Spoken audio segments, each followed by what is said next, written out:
Nah, oke, halo, selamat pagi, siang, sore, dan malam. Nah, untuk tema hari ini adalah mengenal ikan blue king tetra. Untuk nama pasarannya itu biasa disebut ikan blue king. Kalau bahasa Inggrisnya itu biasanya disebut ikan blue tetra. Nah, ini adalah ikannya, bentuknya. Yang di belakang itu yang warna biru-biru. Jadi ini ikan biasa dipakai untuk aquascape ya, karena bentuknya kecil. Ikan ini sangat mudah untuk dirawat. Kemudian untuk nama latinnya adalah Conodus borki kalau tidak salah ya. Ini saya campur dengan bermacam-macam ikan, jadi kurang fokus ya ke ikan blue king tadi. Jadi blue king ini bisa sampai ukuran 2 inci atau sekitar, nah ini ikannya 8 cm, tetapi sangat jarang ketika dia di dalam akuarium. Jadi biasanya hanya 5 sentian. Di sini saya lihat ikannya hanya 5 sentian yang paling besar, padahal sudah termasuk ikan rawatan lama ya. Jadi ikan rawatan lama itu saya gabung ke dalam satu akuarium, jadi biar tidak menularkan penyakit. Kalau ikan baru kan biasanya dia menularkan penyakit. Nah, ikan ini bisa hidup di suhu 22 sampai 28 ya. Itu rata-rata dia betah hidup di suhu segitu. Kemudian dia ini asalnya dari Peru, Amerika Selatan. Jadi di sungai-sungai yang ada di Peru. Ikan ini katanya mudah di breed ya. Jadi hanya ditaruh di semacam keramba itu. Nah, keramba seperti ini, misalnya 10 ekor atau berapa ekor, nanti telurnya itu biasanya nanti jatuh-jatuh di bawah seperti ini. Jadi itu cara berkembang biaknya, jadi egg layer, jadi dia tidak merawat anaknya. Nah, ini ikannya sepertinya harus saya tempatkan di dalam satu akuarium kecil ya, biar lebih jelas. Saya ambil dulu. Nah, ini ikannya, ikan blue tetra yang berhasil ditangkap. Sebenarnya ini warnanya biru ya, tetapi karena saya tangkap, jadi kemungkinan dia stres, akhirnya warnanya pudar. Dan kalau mau warnanya full biru itu harusnya dia ditaruh di substrat yang warnanya gelap, agar nanti birunya itu menyala. Nah, ikan ini termasuk ikan schooling, jadi harus dirawat 6 ekor atau lebih itu kalau mau bagus. Untuk harganya itu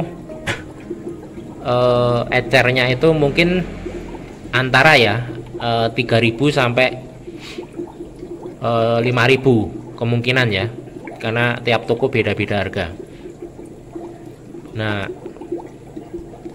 karakter ikan ini adalah pendamai ya, jadi dia bisa dicampur dengan ikan yang karakternya pendamai, tapi dia ini tidak murni pendamai, dia agak usil. Jadi dia itu juga terkenal dengan fin nipper ya, jadi suka menggigit sirip.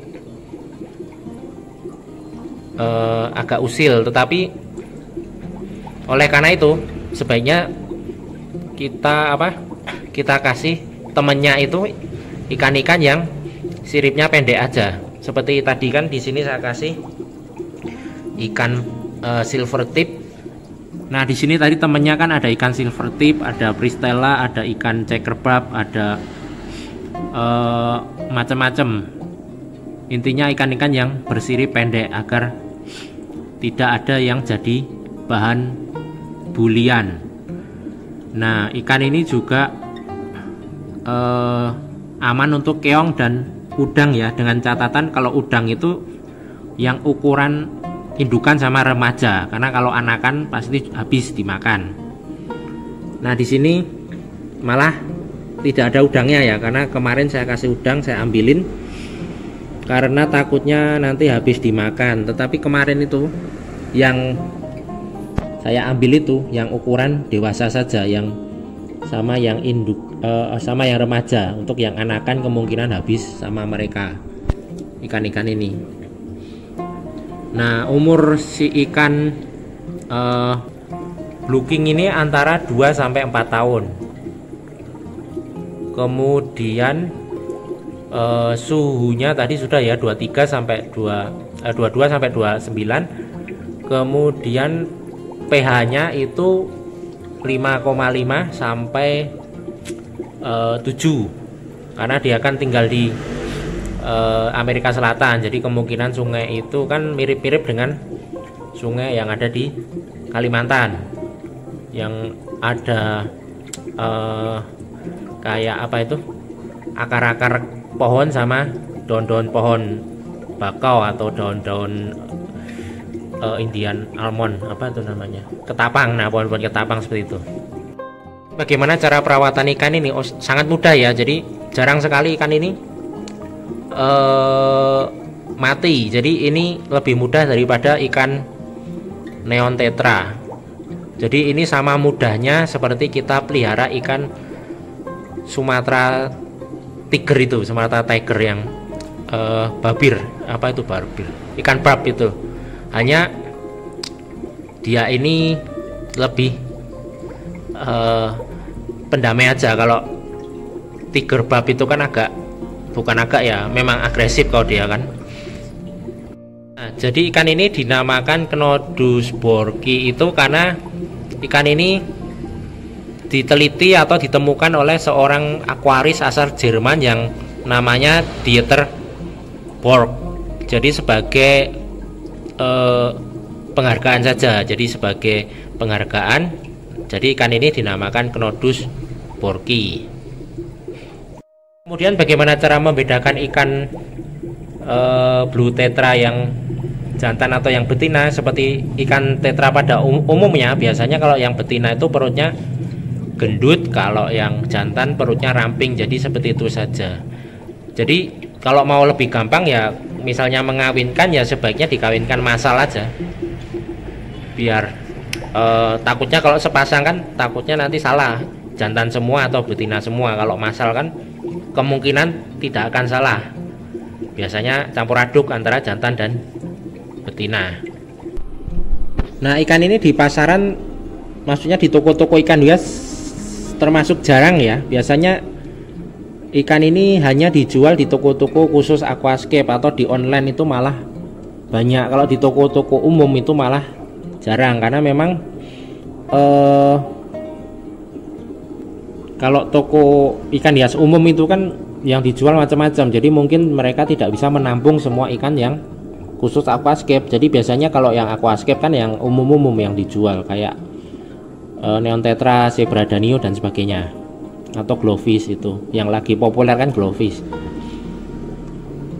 Saya masukkan akuarium lagi kan mulai nampak kebiruan. Tadi ketika ditoples itu kan warnanya bening.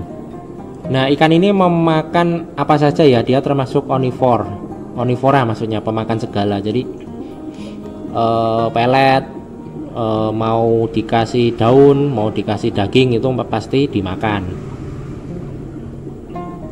Dan ikan ini berenang ke segala area ya. Jadi di atas ini, di atas, kemudian di bawah. Nah, ini di bawah, di tengah juga ada. Jadi lengkap, ikan ini memenuhi semua area. Jadi di atas, di bawah, di tengah itu ada. Jadi dia tidak pilih-pilih tempat. Beda sama moli kan, moli atau gupi kan rata-rata mereka berenang di sisi atas atau mengumpul di bagian atas. Nah, sebaiknya ikan ini dirawat di akuarium yang berisi tanaman ya, karena memang di habitat aslinya itu si ikan blue tetra ini dia tinggal memang di sungai-sungai yang memang itu hijau, artinya di sana itu banyak sekali tanaman. Jadi ini memang cocok untuk ikan aquascape yang banyak sekali tanaman di situ. Kalau polosannya gini, dia sebenarnya tidak terlalu nyaman ya. Kalau untuk penyakit ini sama seperti ikan tetra pada umumnya. Jadi biasanya itu penyakitnya yang umum itu seperti parasit, yang kena parasit seperti jamur, white spot, sama yang disebabkan oleh bakteri. Jadi biasanya kalau satu kena nanti yang lain ikut kena, kemudian bisa terjadi kematian massal kalau terlambat untuk mencegahnya. Misalnya kita terlambat untuk melihat atau mengecek akuarium apakah di situ ada ikan yang sakit atau tidak. Nah, misalnya kalau ada satu ikan yang sakit, misalnya dia mulai lesu, memojok, kemudian ada kayak bercak-bercak putih di badannya, sebaiknya langsung diangkat saja biar tidak menular ke ikan yang lainnya. Jadi ini kelemahan ikan tetra memang kayak gitu, kalau satu kena biasanya yang lain kena, kemudian terjadi kematian massal. Jadi sama seperti ikan neon tetra atau neon tetra disease. Teman apa saja yang cocok untuk ikan neon tetra tersebut? Nah, bisa dilihat di sini kan temannya banyak sekali. Ada silver tip, pristella dan sebagainya. Bisa juga ditambahkan ikan koridoras, itu bisa. Amur catfish, kemudian ditambahkan ikan siklit tetapi yang dwarf, yang kecil, semisal Ramirezi atau Altispinosa, Akara, kemudian apalagi ya yang damai, manfish bisa juga, dengan catatan bukan manfish yang slayer atau koridoras yang slayer, atau misalnya yang siripnya panjang, karena nanti akan diserang, akan habis dimakan. Saya pernah gabung ini dengan ikan cupang yang half moon itu yang siripnya panjang. Nah, setelah saya temukan si ikan cupang itu ternyata mojok di sini, kemudian saya cek ternyata siripnya itu habis dimakan. Akhirnya saya pisah ke tempat yang aman. Jadi jangan digabung dengan ikan yang siripnya panjang atau yang slayer itu, karena akan menjadi sasaran untuk mereka serang. Nah, jadi kesimpulannya ikan ini cocok untuk pemula ya. Jadi misalnya pemula kan biasanya kalau pelihara yang susah-susah gampang mati, misalnya ikan neon tetra atau black neon tetra itu kan gampang mati. Nah, bisa alternatifnya pakai ini, karena ikan ini mudah untuk pemula, jadi bisa membantu mereka untuk semakin skillnya semakin bertambah. Jadi kalau misalnya nanti sudah bisa pelihara ini, nah nanti bisa pelihara ikan yang levelnya lebih tinggi, misal diskus ataupun neon tetra ataupun ikan-ikan lain yang memang butuh perawatan lebih canggih. Nah, apakah ikan ini perlu filter? Sebenarnya perlu ya, filter yang pH itu. Tetapi di sini saya hanya memakai spong filter saja. Maksudnya tidak pakai power head, hanya pakai aerator. Tetapi harus rutin ganti air ya. Semisal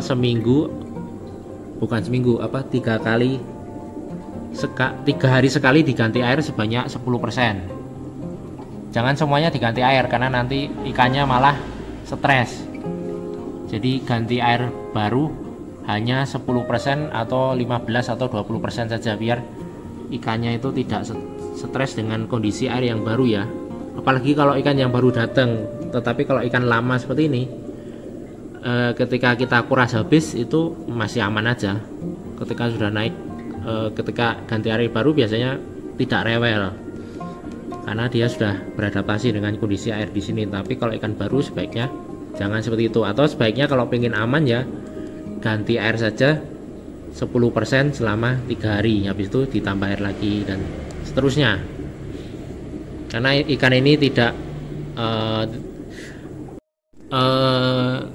rapuh maksudnya, jadi dia ini sangat kuat, apalagi untuk pemula itu cocok sekali. Oke, sampai di sini saja. Selamat pagi, siang, sore, dan malam.